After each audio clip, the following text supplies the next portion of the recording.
Undertaker and Kane. This goes about 6.5 minutes, and Kane's wearing a new outfit here. He doesn't cover his shoulders, and you get to see more of his physique. Kane is as big as a house here. He's probably at his most jacked.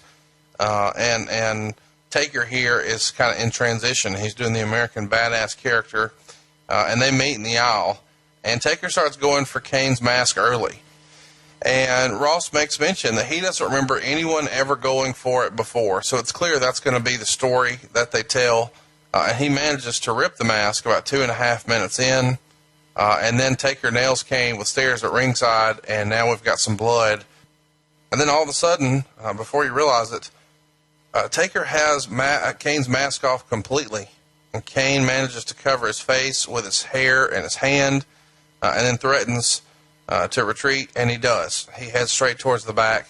So Taker's music starts for no apparent reason, because technically the match never officially began with no opening bell. So I guess there wasn't really a match here, but the whole segment was about 6.5 minutes. The finish, or I guess lack of one, is one that Wade was critical of, but he still gave it 2 stars. This seems kind of out of place here, Bruce. What did you think of unmasking Kane like this without more pomp and circumstance, so to speak? It was out of place, and it was a Band-Aid to get through the Big Show debacle. You know, there was a plan to do Big Show and Undertaker here. Big Show not being in shape made him change plans midstream.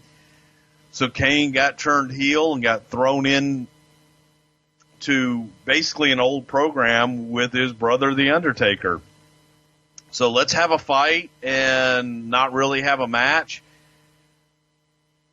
But it went nowhere. It didn't do a lot for either guy. It was a decent fight, I guess, for the time being. It was unique. But yes, it was a wasted opportunity, and Undertaker taking a mask off without any real build up to it. Especially like, you know, we did it later on with Kane unmasking himself with RVD in the Garden, but this was just anticlimactic.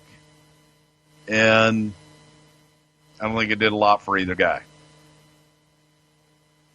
No, I would agree. And it's kind of, I don't know, it feels like a throwaway match. You know, both of these guys are bona fide main eventers. You know, Undertaker, obviously, you know, a legend even by this point. And it doesn't feel like a very memorable SummerSlam moment. Next up, we go to Kurt Angle's locker room. He dials a cell phone, and in Triple H and Stephanie's office, their cell phone rings. Stephanie picks it up and looks nervous and says, "Hello, Mom." And Triple H said he wants to talk to her. When he says hello, there's no answer on the other end. So Triple H tells Stephanie that his mom, or her mom, just hung up on him. So they're really playing this whole Kurt Angle, Stephanie angle pretty hard here. Angle's out first, and he takes the house mic and acknowledges that there are a lot of people expecting an apology for him kissing Stephanie. And his apology is that he's sorry he didn't do it a heck of a lot sooner. He's an Olympic gold medalist. He didn't win those medals from backing down or second-guessing himself. And that he can give Stephanie the type of passion that Triple H could never give his wife. So, of course, Triple H is out. They start brawling. The match doesn't officially start until The Rock's entrance. And that's when now we see that Triple H has told Stephanie to stay in the locker room. Triple H goes out to the Spanish announce table and tosses the monitors to the side, goes for the pedigree, and the table collapses. Kurt Angle lands awkwardly on his face, and the timing of the miscue couldn't have been better, since at that point in the match, Angle was supposed to be knocked out anyway. So The Rock comes down when his music's out. The story that we hear in the newsletters right after is that when Triple H asked Angle if he was okay, all he hears is snoring. When Angle does come back later in the match and finish his role, everyone is super impressed. Specifically, Kurt Angle recently told this story to our good buddy Justin over at Sports Illustrated. If you haven't already, check out Extra Mustard. They're really putting us over hard on Sports Illustrated. We appreciate their support. They've been with us almost from the beginning, and Justin really takes care of us. Angle said, Triple H led me through the match. As far as being a wrestler, he's up there in the top 10. His working capability is phenomenal, and he has the ability, and very few can do this, to adapt to any situation. And the only ones I've known that could do that are Austin, Undertaker, and Triple H. If something tragic happened, they adapt so fast. When I got my concussion at SummerSlam 2000, Triple H did so much for me in that match. When I went through that table, I was out. Stephanie brought me back out, and when we got back to the ring, I asked her, "What do I do?" And she said, "When Rock's foot hits the ropes, pull him out." So I grabbed him by the foot and pulled him out of the ring, and then looked at Stephanie. She said, "Throw him into the steps." So I throw him into the steps, and then she said, "Get the hell in the ring." There was a spot where he was going to hit me with a sledgehammer, but I had a concussion. And at that point, I don't even know what I was doing out there. My mind was blank. I came to 2 hours after the pay-per-view. There was a spot where Triple H was going to hit me with a sledgehammer, and he put his hand on my head to make sure I ducked so he could hit The Rock with the sledgehammer. If you watch it over, you'll see that I was really clueless. He was looking out for me the entire match. They literally had to walk me through every step of the match to make sure I was safe. I don't remember any of it, but for them, it must have been a nightmare. Triple H is one of the best I've ever seen. So, I'm sure we'll talk about the match in a minute, but let's talk about this concussion situation. Obviously, reading that in 2017 is like, wow, what the fuck is going on? This is so dangerous, knowing what we know about concussions and head injuries now, but we didn't know that back then. Back then it was, oh, he got his bell rung, rub some dirt on it, get back out there. And there was great pride in doing that. That would never happen today. You were there. Do you know as soon as he rolls over after that table collapses, oh, he's fucked? We knew once I saw Triple H talking to him. Yeah. And I've got the gorilla position. I had several different shots of the action, of the area. So I had other camera shots where I could see, and you can actually see it on the cut that's on the network right now. But you see Triple H talking to him, and you can actually see Hunter. Kurt tries to get up, and you see Hunter pull Kurt down and tell him to stay down. And then Kurt lets the referee know, and the referee went to Kurt. But there was a spot there, and it was just a spot to get the match started, and for Rock and Hunter to go one-on-one for a while and get Kurt out of the match, and then Kurt would get involved later, but never to come back. So when Kurt was out and the trainer and the paramedics went down to talk to Kurt, he had been knocked silly, and he was out of it. So the decision was made, bring him back and get him checked out. And if he can't go, then we'll just have a single match with Triple H and The Rock. So when Kurt came back, they made the decision that, okay, we'll see how he is, go get him checked out. And it was Kurt's decision. And I personally talked to Kurt that night backstage and asked him, I said, you okay to go? He says, yeah. No, I just got my bell rung. I'm fine. I've got it. Like you said, same situation today, never would have happened. He never would have gone back out there. But, kudos to Kurt, kudos to Rock and Hunter for having the match that they had without him, and then being able to adapt when Kurt came back out for the finish. But Kurt, definitely told us, no, I'm good to go. And the doctor, the trainer, everybody felt, you know what, I think he's all right. He just got knocked silly. And again, we had no idea. We didn't know the shit that they know now about concussions and head injuries and all that other shit then. No shit, because he was cleared to perform the very next night. They go 20 minutes total. Technically, this is a three-way. The crowd pops hard for The Rock. They're all over The Rock and love him. The People's Elbow gets a phenomenal pop when it goes down.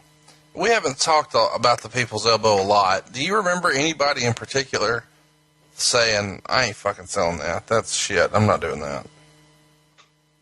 It's one of the most over moves in the business. I'm not arguing that, but it feels like this is the time when guys have really strong opinions about stuff and finishes. Did anybody balk at a People's Elbow? Did Stone Cold ever say, oh yeah, man, just fucking Hook me in the middle after the people's elbow. I want to get pinned with that. If you want to get beat, you want to get beat with their finish, and he did. So, no, it was over, and he was when the most over guy in the territory. That's his finish. You're going to take his finish and sell it. It was hokey as shit, but you know what? It worked. The claw was hokey as shit. The heart punch was hokey as shit. You know it's a shit finish, and I'm wanting you to tell me if anybody else thought it was a shit finish, and you just feel the need to defend the shit finish rather than telling me. I am going to defend the shit finish because it worked. I'm not asking you to defend it. I'm asking if anyone else didn't like it. I'm sure a lot of people didn't like it, but you asked me if people had a problem taking it and balked at taking it and refused to take it. No. Okay, cool. Glad we had this talk. If you're working with The Rock and you're on top, you're happy to be working on top, and if he's going over and that's what he's going over with, that's how he's taking it. So help me understand. For the 19th time here on the show, we have a man hit a woman. Triple H nails Stephanie in the face. She takes a bump. She's knocked out. This feels like you guys are doing this almost in every match. Why, when you're so, quote-unquote, sensitive about PTC, is there so much violence against women on the show?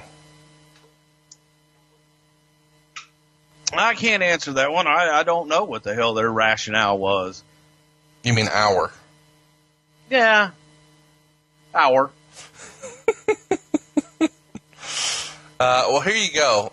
Let's talk about the finish here. Rock gives Triple H the people's elbow for the pin. Rock is celebrating his win in the ring.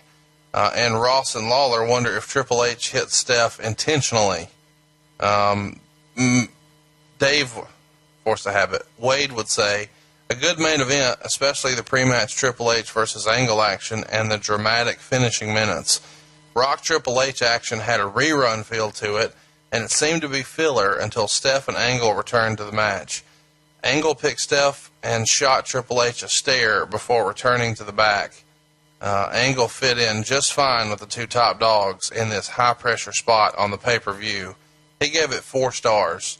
So I do feel like the world title here is still a little bit of an afterthought because the big story is Angle going down, Angle making the heroic comeback because Steph is saying, do it for me, do it for me. She goes down, and then he carries her to the back, and this feels like it's the primary source of the pay-per-view. Let's talk about the creative here. There's been lots of rumor and innuendo out there that this all happens at a time when Chris Kresge is the head writer, and many wrestling fans have heard for years and years that this guy is the fucking real genius behind WWF Creative. Can you speak about Chris Kresge and his involvement? He's somebody who's kind of a mythical figure to wrestling fans who've been paying attention. Chris Kresge was the gentleman that was brought on to be the head writer after Vince Russo had left. There was a little gap there. Tommy Blancha and Brian Gewirtz had been hired on to help Russo and Ed Ferrara right before they left. So Brian was on, Tommy Blancha was on, and then Vince had made a decision to bring on a head writer to oversee both shows, and brought on Chris Kresge. Now, no one really knows where the hell Chris came from. Chris had done a showrunner on some talk shows. He had written a book on the Brady Bunch and had written a book on William Shatner. Kresge's a super nice guy. As I was going back and I was reading things about SummerSlam 2000, and I started getting into reading some comments from people talking about how Chris Kresge was the genius that held the WWF together after the Attitude Era and was able to cohesively keep all the storylines together and had these storyboards for all the top talent and was this genius at putting together television. I reiterate, Chris is no longer with us. Chris passed of cancer in 2005. Unfortunately, no, Kresge was not. In my opinion, and I would dare say that anybody that worked with him at the WWE would share this opinion. I never saw Chris do anything. Chris never produced one pre-tape. Chris never ran one production meeting. At that time, the few writers' meetings and creative meetings that I was in for television with Chris, Vince would start the meeting off with, "All right, Brian, what do you got?" And turn to Brian Gewirtz, who would basically have a list of his ideas in a format for the show. Kresge would end up typing it all up and turning it into Vince. But I would have to give the credit as far as the creative and the cohesiveness to hold everything together for the years that Kresge was, quote, head writer, has got to go to Brian. And Brian, and to a lesser extent, Tommy Blanchett, who did do all that. I'll never forget the very first meeting that Kresge came into, and Vince got up in front of us and told us about that Chris is going to be the new head writer, and he's got this board in his office, and he's got everybody's name on it, and he's going to have stories for everybody, and he's going to have this big board. And the running joke in the agent meeting for the next 6 months was, has anybody seen that big board? You know, he's got a board in his office with everybody's name on it, so he's got to be a genius. Got to shatter the myth. Kresge, nice guy, but I don't know of one idea that he ever came up with. I don't know. Like I said, he never did a production meeting. He never produced a pre-tape. He would sit and watch baseball during the shows. Big baseball fan, big Mets fan. But just not the case. For that time, it was all Brian and Tommy Blanchett and Vince McMahon for the most part. You told me to ask you about Vinny's Steakhouse. Do you want to hit us with that one? Well, Vinny's Steakhouse, there was an advertisement in the middle of the pay-per-view for Vinny's Steakhouse. And Vinny's Steakhouse was run by a gentleman by the name of Dusty, who was Vince McMahon's best friend growing up. And I always get asked about, there was an episode of Raw around this time where it was dedicated to Rose. And Rose was Dusty's mom who ran Vinny's Steakhouse. And I just figured people would ask about what the hell Vinny's Steakhouse was. Vinny's Steakhouse was Vince's best friend's steakhouse, who named the steakhouse Vinny's. And that's where we all partied in Raleigh, North Carolina all the time. And it was a great steakhouse, unfortunately out of business now, but it was a good time. It was in the middle of the pay-per-view.